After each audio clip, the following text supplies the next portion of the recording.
Free fire কত বদলে গেছে তাই না?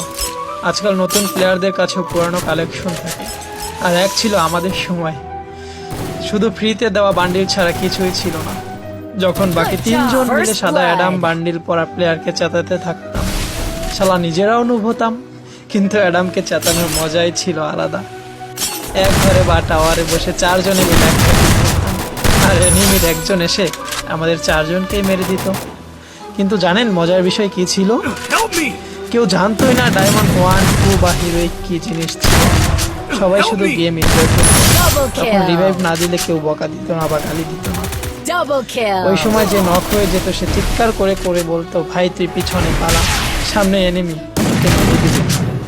ম্যাচ হারার পরে কখনোই লবিতে এসে এই বিষয়ে ঝগড়া হতো না যে তোমার ভুল, ওর ভুল বা আমার ভুল ছিল, কারণ চারজন মিলে একজনকে মারলে সবার হৃদয় ভয়। জানেন কেন? কারণ তখন ফ্রি ফায়ার বন্ধুদের জন্য একটা মজা ছিল।